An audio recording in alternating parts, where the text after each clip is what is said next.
இதை நல்லா புரிஞ்சுக்கோங்க. உங்களுடைய திங்கிங்க, உங்களுடைய inner dialogue, emotional baseline, energetic posture, இந்த மூணையுமே அன்கான்சியஸ்னஸ்க்கு பிரான்சைஸ் பண்ணிட்டீங்கயா. இதுல ஒரு கொடுமை என்ன தெரியுமா? டிக்டாக்ல எவனோ கத்தியை வச்சுட்டு சுத்துறது, யூடியூப்ல எவனோ பட்டா கத்தி வச்சுட்டு ஆடுறது, இதையெல்லாம் நீங்க ரொம்ப சீரியஸா உங்களை அறியாமலே உங்களுடைய அன்கான்சியஸ் இதையெல்லாம் முழுங்குறதுனால அது தானா போய் உங்களுடைய எனர்ஜெட்டிக் போஸ்டர்ல உட்கார்ந்துருதுங்கய்யா. ஆகார சுத்தி அடிப்படையான தேவை. ஆகார சுத்தினா வெறும் வாய் வழியாக எடுக்கின்ற உணவு மாத்திரமல்ல, கண் வழியா நீங்க பார்க்கிறவைகள் கூட ஆகாரம் தான். காது வழியா கேட்கறதெல்லாம் ஆகாரம். புலன்கள் 5 வழியாகவும் நீங்கள் எடுக்கின்ற எல்லாமே ஆகாரம் தான். ஞானேந்திரியங்கள் 5 வழியாகவும் நீங்கள் எடுக்கும் எல்லாமே ஆகாரம் என்பதை புரிந்து கொள்ளுங்கள். அதனால ஆகார சுத்தி இல்லாமல் சொசைட்டியோட ஈகோ சிஸ்டமே, நீங்க வாழற மொத்த ஈகோ சிஸ்டமே ஆகார சுத்தி இல்லாமல் போனதனால் இதை நார்மலைஸ் பண்ணி இந்த ஆகார சுத்தி இல்லாத வாழ்க்கையினால உருவாகிற அன்கான்சியஸ்ட உங்களுடைய இன்னர் டயலாகையும் எமோஷனல் பேஸ்லைனையும் எனர்ஜெட்டிக் போஸ்டரையும் ஹேண்ட் ஓவர் பண்ணிட்டு, ஐயோ சாமி, ஐயோ வாழ்க்கை இவ்வளவு கஷ்டமா இருக்கே, துக்கமா இருக்கே, இப்படிதானா நான் முடிவெடுத்துட்டு இருக்கிறேன், என்ன சாமி சொல்றீங்க, நான் உள்ள இருக்கிறது தான் வெளியில மேனிஃபெஸ்ட் ஆகுதுன்னு சொல்றீங்க, நான் இவ்வளவு மோசமாவா உள்ள முடிவெடுத்துட்டு இருக்கிறேன், இவ்வளவு மோசமா ஒண்ணு இல்லையே, எனக்கு பணம் வேணும் தானே நான் நினைக்கிறேன், செல்வந்த நான் வாழணும் தானே நான் நினைக்கிறேன், ஹெல்த்தியா இருக்கணும் தானே நான் நினைக்கிறேன். அப்பா, வெறும் இன்னர் டயலாக்ல மட்டும் ஒரு 5 நிமிஷம் பணம் வேணும் தான், பணம் இருந்தா நல்லதா இருக்கும், ஹெல்த் இருந்தா நல்லதா இருக்கும் அப்படின்னு நினைச்சிடுறது நினப்பு கிடையாது. அது அகம் கிடையாது. அகம்ங்கிறது இந்த 3ம் சேர்ந்தது. Inner dialogue, emotional baseline, energetic poster.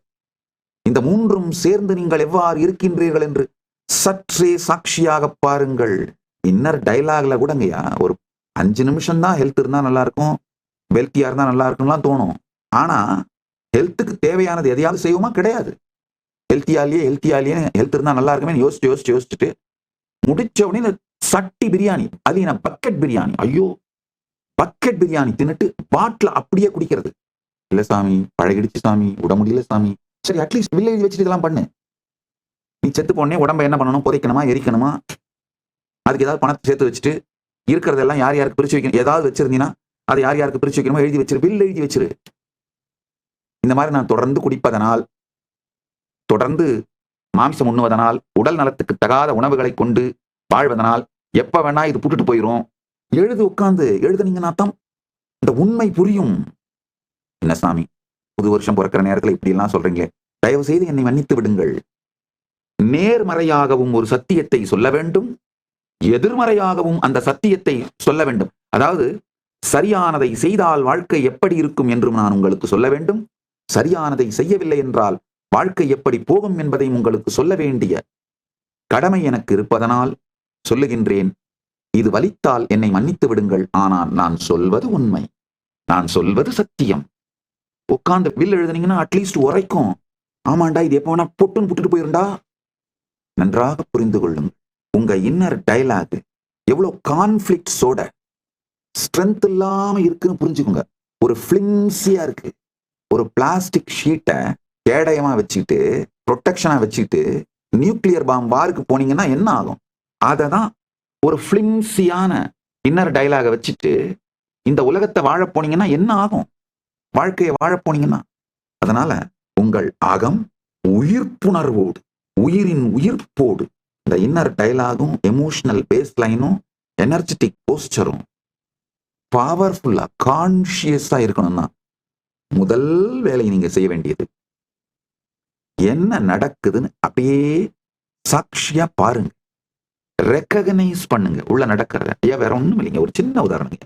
நான் இந்த இன்னொருத்தருக்கு கீழே வேலைக்கு போறது மிகப்பெரிய தருத்திரம்னு சொல்லி ஒரு சத்சங்கத்துல பேசினேன். அதை ஒரு ஷார்ட்ஸா ரீல்ஸா பல சேனல்ஸ்ல போட்டிருக்காங்க. அதுக்கு கீழே அத்தனை பேர் வந்து கம்பு சுத்திட்டு இருக்காங்க. வேலைக்கு போலனா சோறு யார் போடுவாங்க, உனக்கு என்ன, நீ சாமியாரு, உனக்கு யாராவது போடுறாங்க, எங்களுக்கு யார் போடுவாங்க, எல்லாம் கம்பு சுத்திட்டு இருக்காங்க. ஐயா, கொஞ்சம் பொறுமையோட கேளுங்க. நான் வேலை செய்யாதீங்கன்னு சொல்லல, வேலைக்கு போகாதீங்கன்னு தான் சொல்றேன். நல்லா புரிஞ்சுக்கோங்க.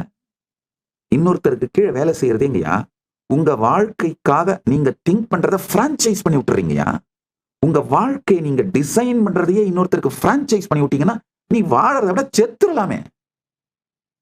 இருந்து என்ன? உங்க வாழ்க்கையை நீங்க டிசைன் பண்ணணுங்கய்யா. Be your own boss. உங்க வாழ்க்கைக்கு நீங்க பொறுப்படுங்க. இப்ப என்ன, நான் வேலைக்கு போயிட்டு இருக்கேன் சாமி, சொந்தமா என் தொழில் தொடங்கி நானே ஒரு தலைவனா மாறுறதுக்கு கஷ்டம் சாமி. அப்ப என்ன பண்ண, ஒரு வருஷம் ப்ராஜெக்டா மாத்திக்கோங்க. இந்த வருஷம் 2026க்கு இந்த ஃபுல் இயர் இதான் என் ப்ராஜெக்ட். மெதுவா ஒரு சுயதொழில் தொடங்குவேன். அதுல நல்ல என்னுடைய காலை ஊனிட்டு ஃபவுண்டேஷனை கிரியேட் பண்ணிட்டு வேலைக்கு போறத மெதுவா குறைப்பேன். இன்னொருத்தருக்கு வேலை செய்யறத குறைச்சி இந்த வருஷ கடைசிக்குள்ள என்னுடைய தலைவனாக நானே மாறிவிடுவேன். ஐயா, நம்ம வாழ்க்கையை வடிவமைப்பதை, நம்ம வாழ்க்கைனா நம்முடைய தினசரி நம்ம 24 மணி நேரம் தாங்க நம்ம வாழ்க்கை. நம்ம வாழ்க்கைனா வெறும் உங்களுடைய பெரிய முடிவுகளான கல்யாணம், குழந்தை பெற்றுக்கிறது, வீடு வாங்குறது, இந்த பெரிய முடிவுகள் மட்டும்தான் உங்க வாழ்க்கை நினைக்காதீங்க. உங்களுடைய 24 மணி நேரம் உங்க வாழ்க்கைங்கயா. உங்க வாழ்க்கையை இன்னொருத்தருக்கு பிரான்சைஸ் பண்ணி விட்டா என்ன வாழ்க்கை? சற்றே கொஞ்சம் பொறுமையோட கேளுங்க.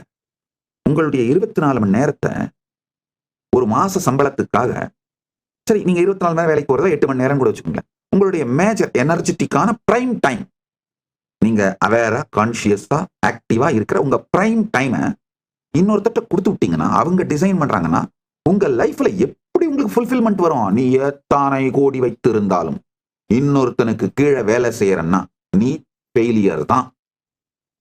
உங்கள் வாழ்க்கையை நீங்க கான்சியஸா டிசைன் பண்ணுங்கயா. நீங்க உங்களுடைய லைஃபோட ஆர்கிடெக்டா மாறுங்கயா. நான் சொன்ன உண்மை அந்த சத்சங்கத்துல இப்பவும் சொல்றேன் திரும்ப, பி யுவர் ஓன் பாஸ். வேலை செய்யாதீங்கன்னு நான் சொல்லல, வேலைக்கு போகாதீங்கன்னு தான் நான் சொன்னேன். நல்லா புரிஞ்சுக்கோங்க. அதாவது எப்போ நீங்க கான்சியஸா உங்க லைஃபை டிசைன் பண்ண ஆரம்பிக்கிறீங்களோ, அப்போ நீங்க முதிர்ச்சி அடைய மெச்சூரிட்டி ஆக அதனோட பலன், லாபத்தை முழுக்க முழுக்க நீங்க அனுபவிப்பீங்கயா. இதுல இன்னும் பல பேர் கேட்டுறாங்க, யாருமே வேலைக்கு போலனா அப்ப எல்லாருமே லீடர் ஆகணும்னா, எல்லாருமே பாஸ் ஆகணும்னா யார் தான் வேலை செய்வாங்க? அட லூசுங்களா, உலகத்துல இருக்கிற அத்தனை கோடி பேரும் நான் சொல்றதை கேட்கிற அளவுக்கு புத்திசாலிங்க இல்லையா? கேட்கிற புத்திசாலிங்க லீடரா மாறுங்கப்பா, அவ்வளவுதான் யா. ஆழ்ந்து கேளுங்க. நாள் முழுவதையும் நீங்க டிசைன் பண்ற அளவுக்கு கான்சியஸ் ஆவறதுதான் வெற்றியின் முதல் படிங்கயா. அதுக்கு பிறகுதான் என்ன ஆகும்? ஆக்சுவலாங்கய்யா, இந்த வேலைக்கு போறதுல ஒரு மிகப்பெரிய கொடுமை என்னன்னா, உங்க 8 மணி நேரம் உங்க நாள் இன்னொருத்தருக்குன்னு கொடுத்ததுனால, உங்க நாளை ப்ரொடக்டிவா மாத்தினால அதனோட பலனை இன்னொருத்தன் தான் அனுபவிக்க போறான்னு, உங்க நாளை ப்ரொடக்டிவா மாத்துறது, அதுக்கு கான்சியஸா உங்களுடைய எனர்ஜி, இன்டெலிஜென்ஸ் இதெல்லாம் செலவு பண்றதையே நீங்களே கான்சியஸா மறுக்க ஆரம்பிச்சிருங்க. இப்ப என்ன, இவ்வளவு வேலை செஞ்சாலும் மேனேஜர் தானே பேர் வரப்போகுது, பாஸுக்கு தானே, அவன் தானே ரிச் ஆக போறான், நமக்கு என்னடா விடுறா, எவ்வளவு ஏமாத்தலாம்டா. உங்களுக்கு புரிய மாட்டேங்குது.